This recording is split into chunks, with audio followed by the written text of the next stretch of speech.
welcome back, everybody. Are you still I was fixing your hairs? Sorry, I have too many of them. Yeah, sure, too many. All right, in this module, we will talk about pass the hash. What is it? How does it work? And what are the mitigation options against it? My name is Milad. With me, I got a guy called Erdal with lots of hairs. George Bill. George Bill. Yeah. All right, Erdal, I know I just lost a bet during the break, and I know you need to tell somebody something very special. So please go ahead. I would like to say hi to my mom and to kids and Jemre, Azra. Come on. All right, so those were your kids, wasn't it? Jemre and Azra. Okay, really adorable, by the way. I think I really like them. Okay, let's start talking about a really sensitive topic these days. I think, Erdal, and I'm sure you will agree. Lots of things happen in the media around pass the hash, and we really want to drive some awareness around it. So the objective of this module specifically is really explore the major threat coming with pass the hash and the available mitigation options for customers or users who are affected by that. If you look into pass the hash in general, right? Every time you connect to the internet, you have you have a direct instant connectivity to lots of different services out there, right? I mean, we have online services like Skype. I mean, we did a lot of advertisement to our Facebook page where we know Facebook is an online service. We know you tweet a lot, so Twitter, another example. And Bing, many others, right? Then we have other internet services, and then we have, if you look into the cyber area, the hackers, we got organized crime, right? We have people who hack due to the ideology of certain areas, right? And really? we have, yes, we do have them, right? It's an ideologically movement we see right now, right? We have groups of hackers getting united to show a specific organization, show a specific government what they think about certain areas. So are you leading one of those groups? I mean, I'm sure some of the fats are listening here as well. If you want you to... said hackers. I don't see any hackers around. Hold on. Hackers. Yes. All right, they're there. There's the bad thanks guys. God, I'm not one of them. But as we spoke for the whole morning, Yeah. they are more organized than, believe me, some of the government security agencies. Yes, because again, this brings us to one of the modules where we said hackers or the bad guy has unlimited resources and they have to be the master of a specific exploit, a specific attack. While we, as IT security experts, we need to know end-to-end IT security strategy and the mitigation option, and we need to master each of those mitigation options available, right? We need to know how to configure the firewall. We need to know how to set up the antivirus solution. We need to know how to protect us against the most common internet threats, right? Assuming the people that are watching us, beside my kids, they are the ones, they have to know it. There is no excuse saying, can you imagine your company is getting hacked? Microsoft, that's a good example. Your company is getting hacked, you're one, yes, and you go to your boss, sorry, I didn't know about that. Oops. Or you hope you'll not get hacked. Or your simple solution thing, you think your simple solution or your firewall will protect you. Yeah, and that's a good point actually. And at last TechCat, Chris Halem, one of our senior product marketing managers in Windows, was saying before organization assumes they might be hacked, today organizations need to know they will be hacked. It's just a matter, do you have the mitigation option in place to prevent it? There is two types of end users. Let's talk about end users. They know they are hacked. End users, they never believe they're going to get hacked. Yeah. But they will learn very soon they are hacked for a long time already. Exactly. Good point. Good point. And so besides of those wonderful internet services, activities, we also have the factor of, well, you're a bad example, well, bad good example because you're in security, but how many times, I mean, we saw people in vacation places just logging in at the lobby area or at the internet cafe next door, and then they are going to Facebook. Even I saw sometimes like people going to do some banking stuff, like they travel to a place they've never been before, go to a random internet cafe, let's do some banking, I need to transfer some money, right? That's not secure at all, right? What do you think about that? Isn't that a major? Couldn't be that a major threat? What is the first thing if you're traveling? Seriously, you go to your hotel. Yeah. Let's say internationally, you don't have a phone. What is the first thing which you do in the hotel room or in the airport? Seriously. The first thing in the airport. You know, you put your luggage down, or in the hotel, you put them down. So you're sitting down. What will you do? Connect to Wi-Fi. Connect to Wi-Fi. We are not gonna cover Wi-Fi hack here, but the best fishing place is go next to a hotel, place your evil twin Wi-Fi, and start to fish. A good friend of mine, Very good point. Hussein and Marcus Murray, they're going to be next week at TechEd as well. Yeah. Please go to Channel 9. Watch their session. They done it at I remember TechEd that Live. one. I was in the room. Actually, what happened is He was working with antennas. yes, I logged on, and then he was all of a sudden showing like a big log file showing which websites people are visiting. And just for the fun, I went to I think it was your blog or my blog during that. So during the presentation, our blog appeared there. But yeah, I get your point, and this is something very critical to know, right? Because people could just place a fake access point and then generate those informations out and see, okay, which websites are you visiting? And depending on the setup, depending on the level of expertise of the hacker, of the malware engineer, he could even gain more information out of that, right? All right, can I get the camera to my screen, please? This is Hussein. Again, he's one of the guys who learned hacking before he even had a computer. Please go and watch his session here. The wireless hacking is somewhere here. And his partner from TrueSec, as I mentioned, Marcus, two good friends of mine, okay? So there you have lots to learn from there. And as I said, if you go to channel9microsoft.com speakers, you will see many valuable speakers there. You can Marcus, gain Paola, lots of information. all well-known, well-respected speakers as well. Yeah. I know someone as well. Who's this guy here? The Oh, Arnold look guy. at this. I don't even have a picture. Too What's good. with the All right, description? I just wanted you to see it. Thank you. You just so want some clicks, I see. the other guys actually in the field collecting this information, not to sell it. Or there are so many websites on the internet which promise you to check your password security. Oh yeah, that, Free online.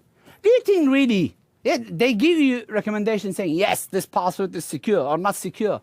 But what else are they doing? they're collecting it and adding it to Social the database. engineering. Remember the tables which I showed this morning? They are just finding different ways to Get own your you. password. Exactly. So how can they own your password? How can they get the passwords? Yeah. So what is past the hash definition? First of all, what is this hash? Very good point. And let me explain what the definition is of hash. Basically, the hash is a cache credential, right? I mean, usually if you're logging into an environment, it isn't clear text, right? The password isn't in clear text.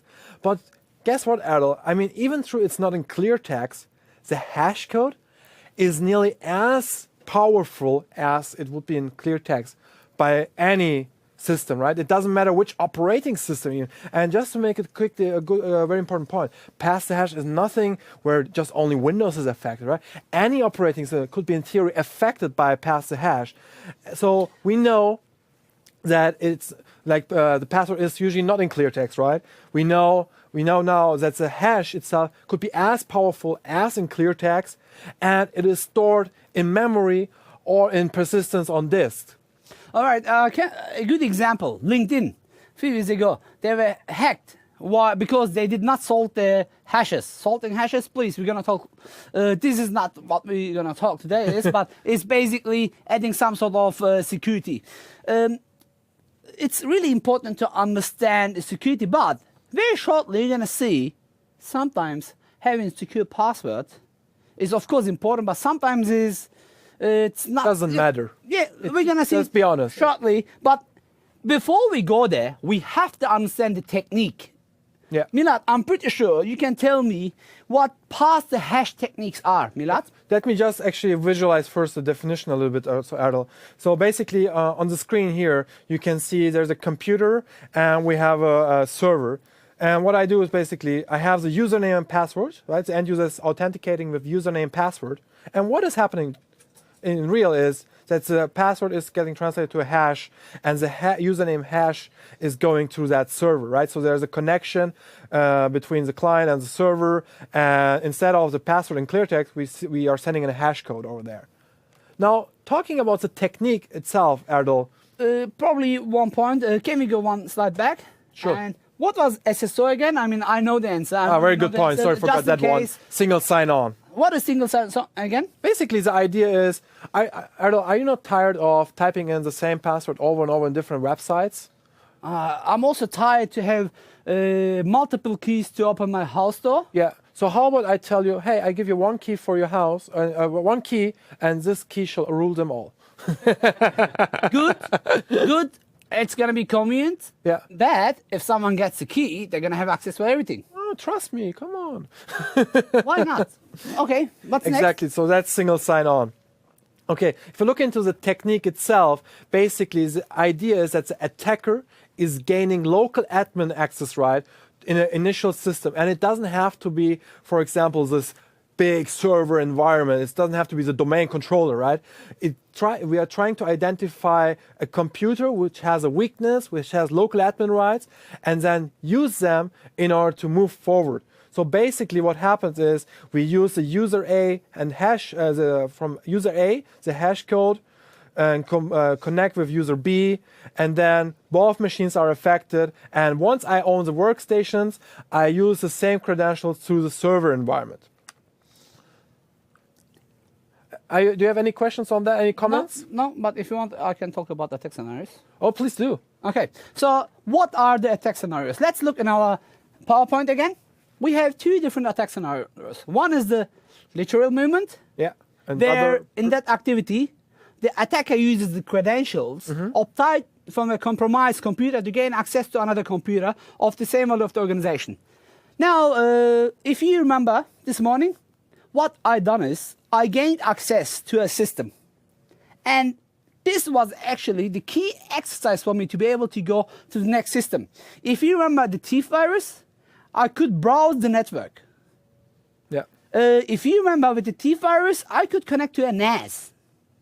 Even though this NAS in my lab environment is just my local computer. So, lateral movement is just that. You mean that? Yeah. So that's the lateral movement component, right? And the other attack scenario we see with past that is the so-called privilege escalation.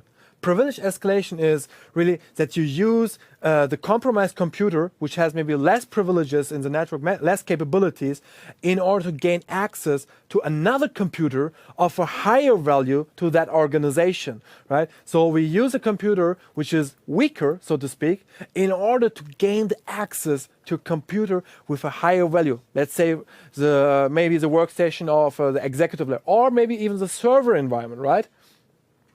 Please, Aaron, do you have any comments on that? Privileges escalation. We had 5,000 hackers, remember? Recon. Scanning. Then we had gaining access. Maintaining access. When we gained the access, okay? Did I pass the test? I was the guy in the club who's just coming in. I'm coming in. Hi, can we dance? I'm a stranger there. Yeah. As soon as she or he, depends on your choice, says, yes, I'm not a stranger anymore, I'm escalating my privileges. Yeah. Then we had maintaining access, this and that. So this is exactly what Milad was talking about. And as I said, this is not rocket science. It is just day-to-day life put in a different concept. Yeah. All what you have to do is, seriously, get a security glasses. Next time, please look around. Forget tweeting while you're driving. That's for sure, it's illegal. But while you're walking, look around. You will be surprised how many people walking like that. Yeah. How many people are not even talking to the person next to them. I'm one of them. Sometimes I go and check my Facebook or this. Seriously, Erdal, every time we go out, it's like I'm talking not with you, but through the phone. Sometimes, like, to be honest, guys, I tweet Erdal what I want to tell him, and I get a faster response. Sometimes only. Hey, did you talk to my wife? Anyway, hey, Arzo. the idea is, no, she always complains about this as well. Of course. My friends. I'm not kidding. Once my son said, Dad, how much money you earn per hour? I have some money. Please stay with me 1 hour. So, all this stuff is good, but sometimes while you're winning, you're losing some other stuff. It's really important to balance it. But what I'm trying to say here is it's really important to understand. Once we look around, remember that saying, the more you listen, the more you hear. Yeah. So the more you look, the more you will see. And please don't wear the horse glasses. Yeah. Because the higher you look, yes, sometimes you miss the details. Yes, the devil is hidden in that detail most of the time. Exactly. But it's important to be able to look in the overall security.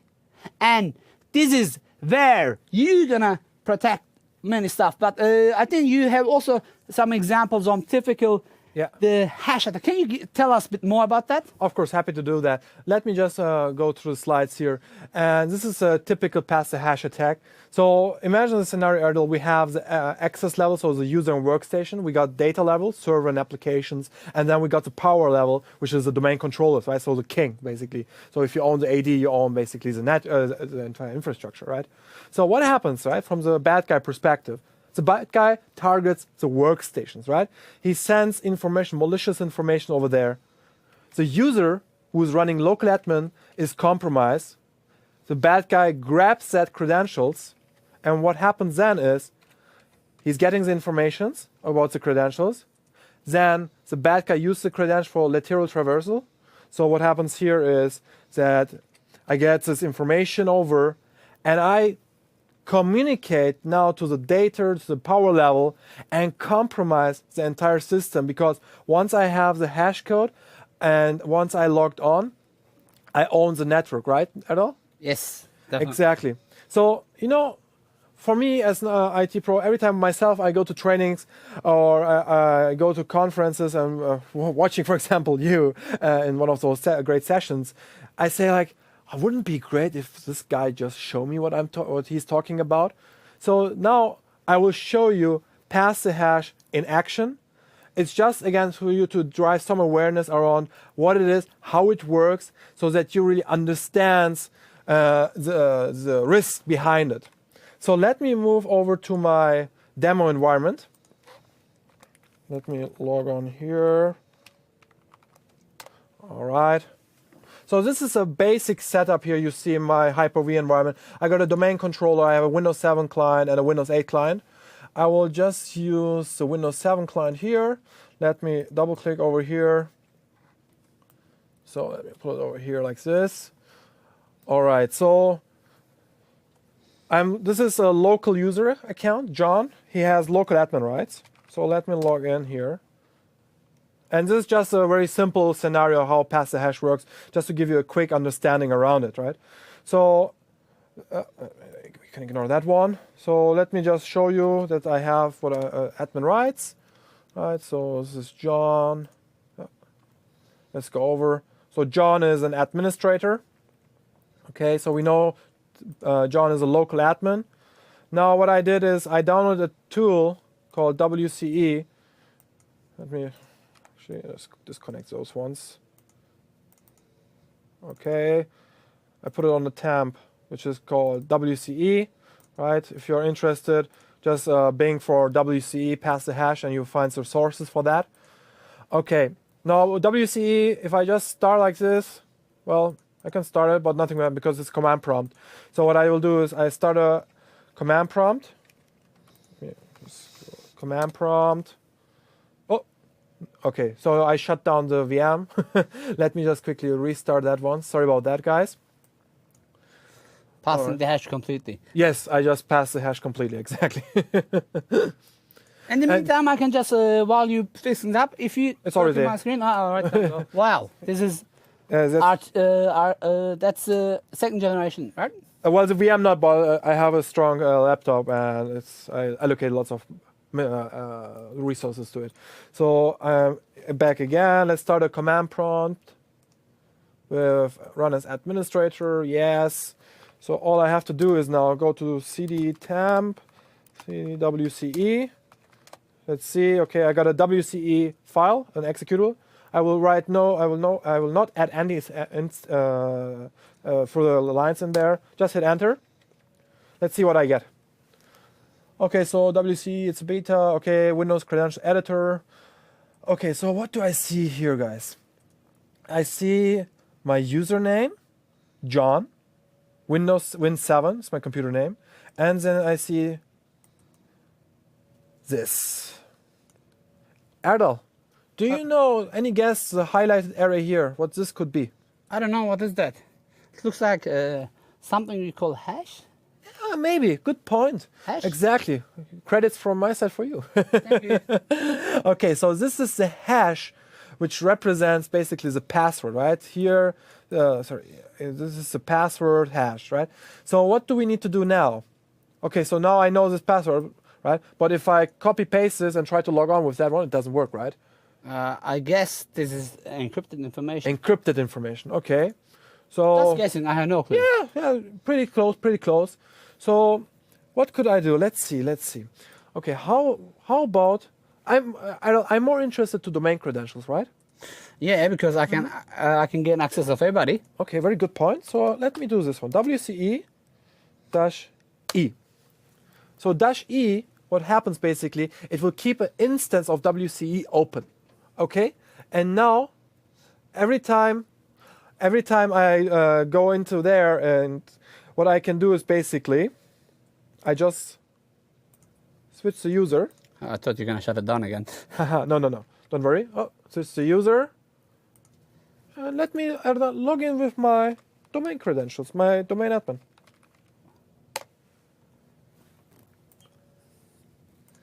All right, so now I'm logged in with my domain credentials.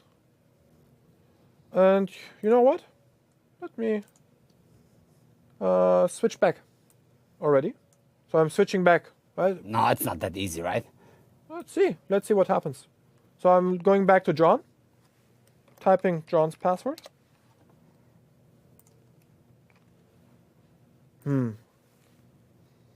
Look, isn't that my domain account? Oh, I'm really bad at painting, guys. Sorry about that. OMG. There you go. So remember, I just logged in with Milad, IT Pro Domain.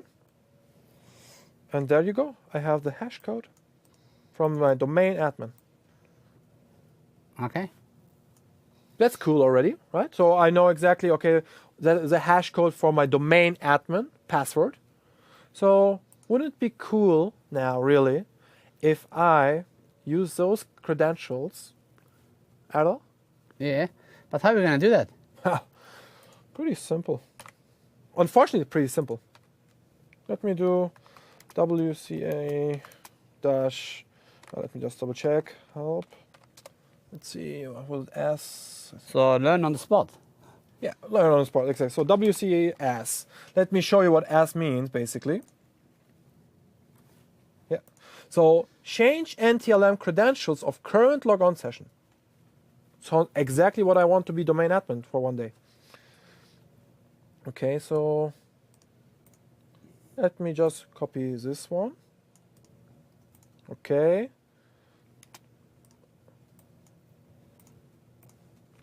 So what do I have here? I have WCE executable, right? The tool itself. Syntax code is S, which is changing NTLM, right? The credentials. And then I have my domain admin. Should I press enter, Erdal? Let's see. Oh my gosh. What just happened here? Changing NTLM credentials of current logon session to username Milad, domain IT Pro, and the hash. NTLM credentials successfully changed. Do you want the proof that it works? Yeah? Yeah. Let's use netuse. Netuse server. So I mapped the server C drive, right? Should I have access to it as without credentials to that account? Can you? I don't think so. Now let's have a look. What happens if I do? See? Oh. Okay. Oh, let's see. User. Here. Admin. Hey, this is very similar to my Metasploit hack, right? Yeah. And just as a proof, right? Let's create a folder on the desktop of the admin. Says hacker. Where we not? Let's say pass hash. Right, and let's also do something in the root, just for the fun. mkdir hacker hash attack. All right, let's go to my server. And you call me the hacker? You done it, not me. Well, yeah, what should I do? I'm in security. I have an excuse. And Yeah, important well, part- I'm a cleaner, right? Let's log into the server. Oh, Erdal, remember what I just created? Pass the hash here and just approve. See, hacker hash attack. Beautiful. Beautiful. Can you see the password? Well, you could if you use something called crack the hash. And I know for sure you're literally burning right now to show crack the hash. So, you wanted to see defense in depth? I think we did cover and really depth. You wanted to see Windows security? You saw some of them. So, now I'm gonna do what Milad does with different tools. Some of them are a bit old, some of them are a bit dangerous to download from the internet, but some of them go to the next step and help us to see even the password. Yep. How? Let's go to my demo environment, and I hope I'm not gonna have any issues. Me too. Put the password. This is my server 2012. You know, server manager. I can close that.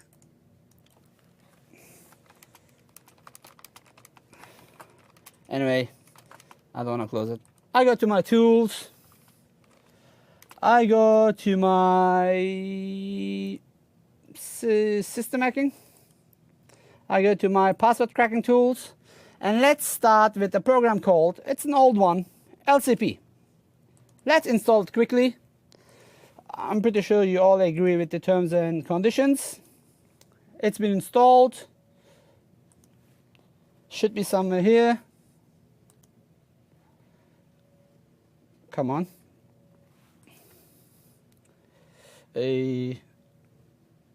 Yes, start LCP. Click on it.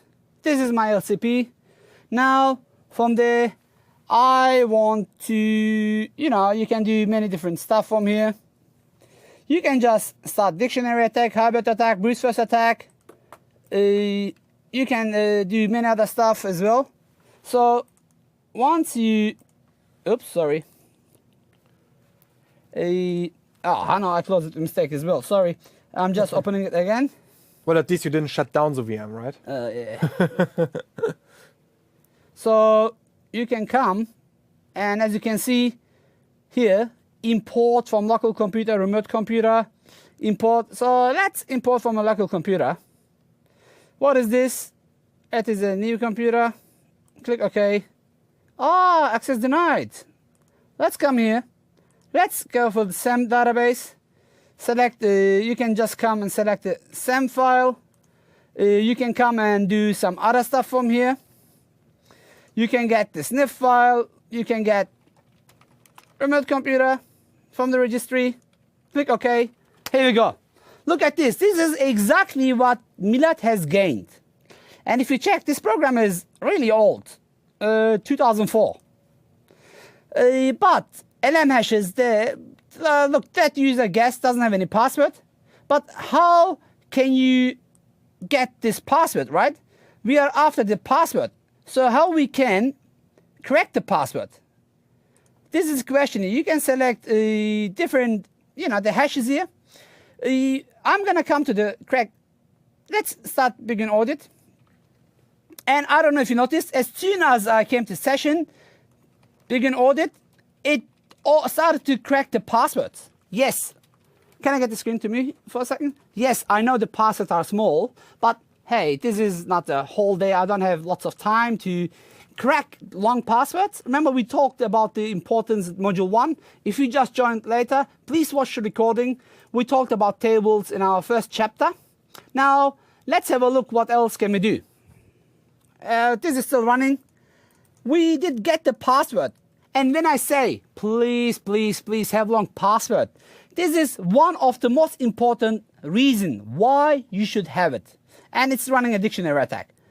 You can save this file as well. So while this is running, I would like to go ahead and try another tool.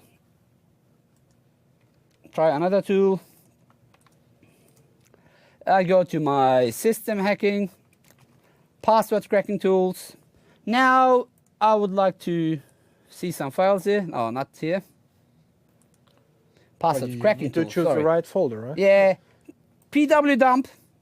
See, I mean, if you double click here, it's not going to work. But you can open CMD and then browse to the folder, or just right click, CMD here. And it is really, really hard to use. All what you have to do is type pwdump 7. Hey, Milad, isn't that what you showed?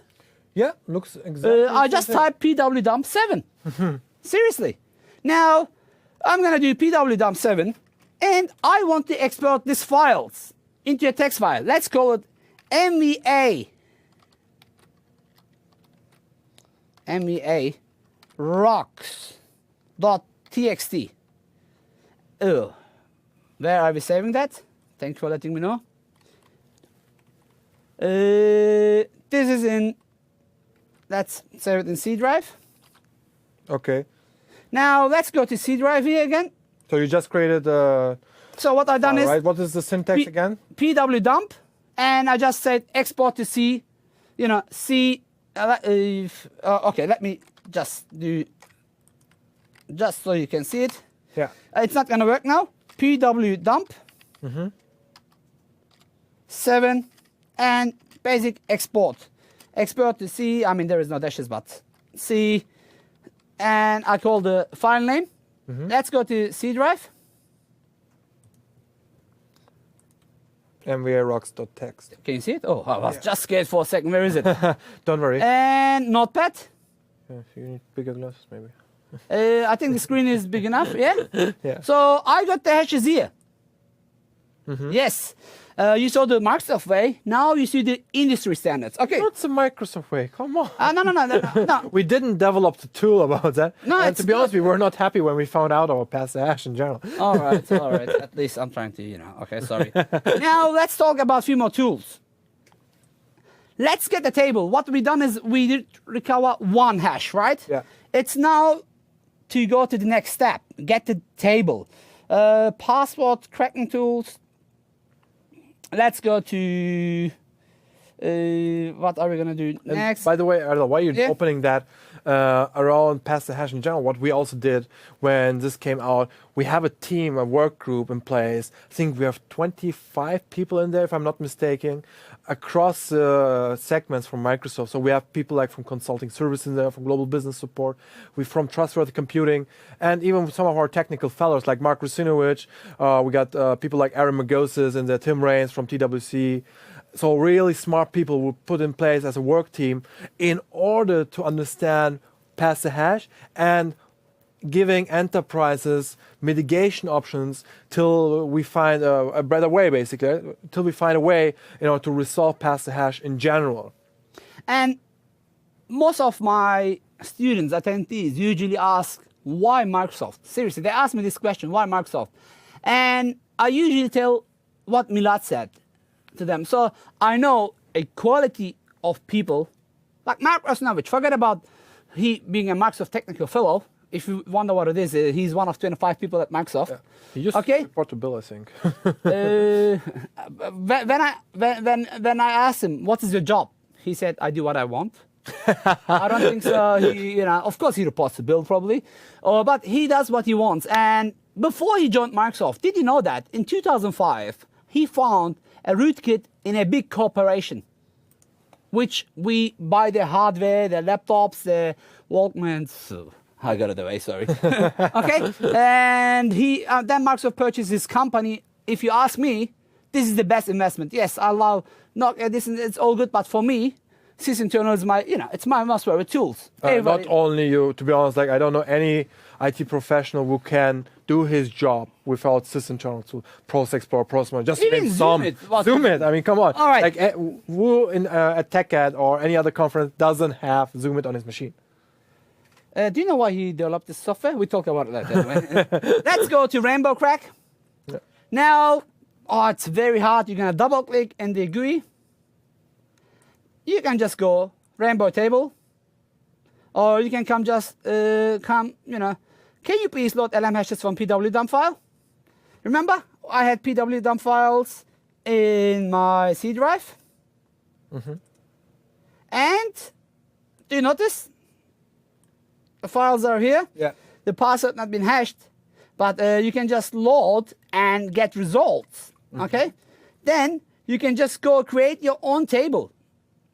So load let's just one file, or you can just go do some other things with the software as well. So what I'm trying to tell you is there are many different ways for you to mitigate. All what you have to do is then copy this, go to the previous software, paste it, and get the result. Or we can still get one single hash. Okay. Can we? Yes. We can still get that hash. And you can just come and add the hash. What is the password? Seriously, I mean, you don't have to type it. Yeah. I'm just trying to make it More a bit more interactive. Okay, what's the password? All right, you can come and basically it's gonna. While you're doing that, Errol, Yeah. I have also a question from the chat, actually, from Javier. He said, any idea to change local admin password in enterprise environments? So like when you go to customers and talk about local admin passwords, least privileges, how do you, what is the recommended way to change the local admin password? To be honest, you should have a change management system. This is not something you can do. Like, remember in chapter 2-3, I did talk about ISO. If you want to get ISO certified, then changing password unless there is a violations is, especially admin password, is a team job, a team of selected administrators. If you ask, is the question asking how to hack the password? No, how to manage it or how to change the local admin password. So imagine you have this enterprise environment with 5,000 computers. How do you change the local admin password? Once you join the domain, you can just block local, it's group policy. Yeah. Of course, why it's important to block the local? Because as soon as you have access to the local drive, you can just mitigate it to the next level. Exactly. That's why it's a good idea to disable local admin accounts. Disable it and have it other. That will be my recommendation. So, there are many other tools. I mean, the result was obvious. The password came out. You saw the password. And there is one more tool which I want to show, which we talked at the beginning. Opcrack. Remember? That's one of the tool when you talked about the tables and the different sizes, right? Yes. Module 1, I think that was the very first thing. Yeah. Now I'm installing it. So because I did talk about it, I know it's a very similar tool. Probably I'm not going to crack the password. We all know the password is QWERTY. All right. So I'm going to install the password. It's going to go ahead, load some tables. Tables, where are we going to download them? From the website. Remember? In the morning, I showed them you can just download the tables. You can connect the tables. Yeah. Then it's the matter of click, crack. click, crack. And okay. one life-saving information. If your password is more than 15 characters, complex, then none of the software is working. Maybe there is something which I'm not aware at the moment. Hackers, 0 days, this and that. If I knew, probably I would mitigate it to the team and they would take care. Or there are lots of people, they sell 0 days for big dollars. Big dollars. So if I have it, my job is to report it back. But, many companies, including Microsoft, has a bug reporting system where you can just report and get some awards. Facebook has it. Exactly. I know that. We do have the same. So there's a recognition program, basically. If you find a bug, I believe you submit it to Microsoft, we evaluate it, and then depending on the majority or the severity level of that bug, we will recognize that individual. While you're opening your lab, Erdal, what I want to also show in this quickly on the slide is the number one question we hear on Pass the Hash with enterprises is, why can Microsoft simply update something so it gets fixed, right? Well, let me put it this way. If you look into pass the hash, and what I did is I used local admin privileges, right? So what is local admin? Local admin means basically that the user who has these credentials, who has this control, is able to manage the entire computer, right? He has access to the memory, he has access to disk, processor resources, to the entire computer.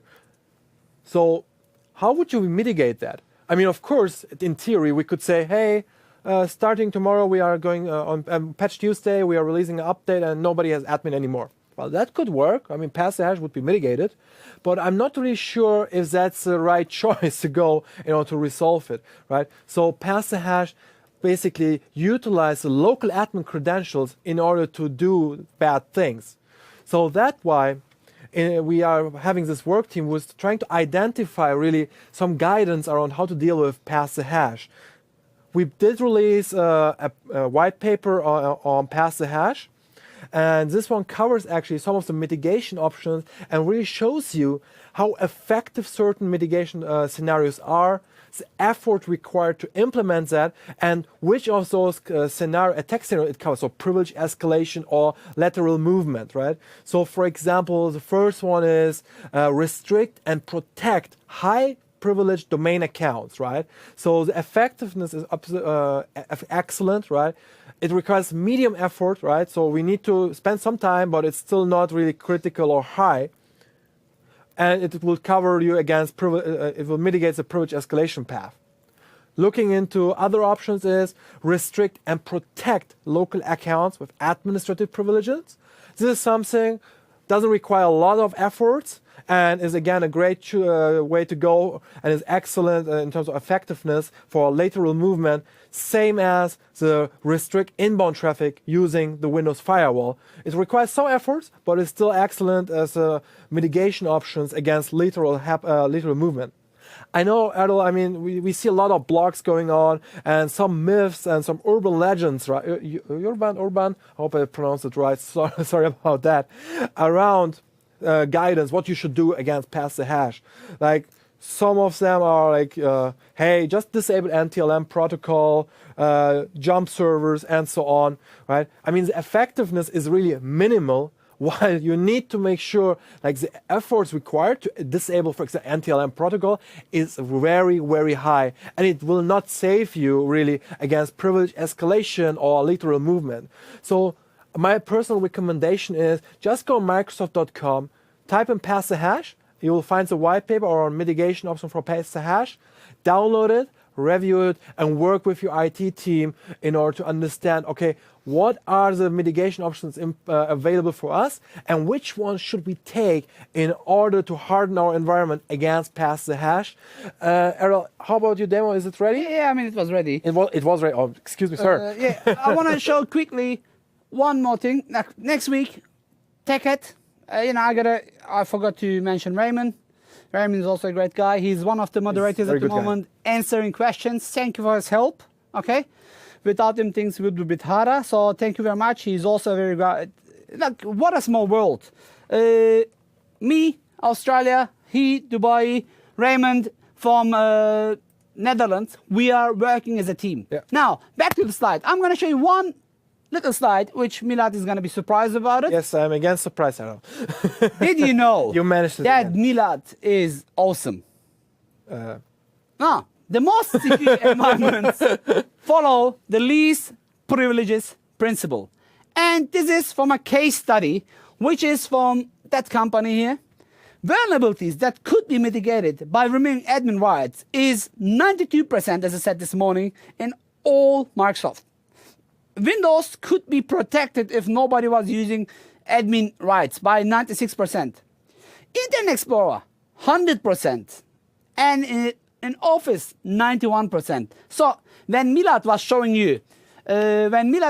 you, all this stuff, it's easy to see it in the slide. Yeah, oh, come on, that's boring. But see the fact. And this is out from the field. So I'm talking to people in Sweden. I just gave some names. In there. So we collect our experiences and share it with you. We don't sell it. We don't mitigate it. And let's complete the demo. Op crack, so because I talked about it too many times, so I don't want any feedback saying Errol didn't show it. Here's op crack. It's so hard to use. You have to go first load the hash. Remember I have a PW dump hash? Yeah. I can go, it was I think my C drive. MVA rocks. Password here. Hash is here. And where are the crack? Crack is here. Did you notice? I just press crack button here. And so it's gonna take some time, not too much time. I can assure you, you're gonna see the passwords very soon here. Okay, here we go. Sheila has the test password. The smallest and easiest password comes always first. I think you got the idea. I think you understand all the tools. So pass the hash, crack the hash. More importantly, protect the hash. Definitely. I like that one. I might use that one at the next conference. Don't forget to pay $2 loyalty fee. What? Come on. You're my sponsor. I forgot. Yes. It says here, right? Exactly. I mean, there's on paper. Microsoft, Visit Desk required, sponsor, Milad Aslaner. So there you go. He's my sponsor. Sorry, I'm sponsoring you. That should be enough. I paid your lunch. No, MBA paid our lunch. Yeah, okay. All right. So key takeaways on pass the hash. We know it's a major threat. We see lots of enterprise got interest, and it's a very sensitive topic. And I really believe that with the white paper we've been working on, well, our really rock stars, I would even say, from Microsoft, like people like Marcus Sinovich, Aaron Magosis, Tim Raines, and so on, who are part of this pass-hash work group, have put lots of effort in there already and are still doing it in order to understand pass the hash around the hash, what it is a hash scenario, right? And how to mitigate them. My strong recommendation is download that white paper. I saw in the chat also some people were asking for the link. I put it on the link, and we will make sure that it's also available afterwards on demand over MicrosoftVisualAcademy.com. Download it, review it, and work with your IT team in order to understand the mitigation option and start working on it, because it's very important. Erdal, do you have anything to add on that? Did you say erdalasko.com? No. Okay, to be honest, nothing to add. I think we did cover the most important part. Now I'm going to tell you that, when you eat your food, usually that's me. I leave usually my most favorite part to the last. And like if it's steak, the best part of the steak, it's going to be in the last part. So what is next? After just 10 minutes break, we are going to talk about Windows security capabilities and tools. Yeah. Look, security can't be covered in 8 hours one day. My CH class is 1 week. My license penetration tester class is 1 week. This is just the beginning. Windows security client training security is just in 4 days.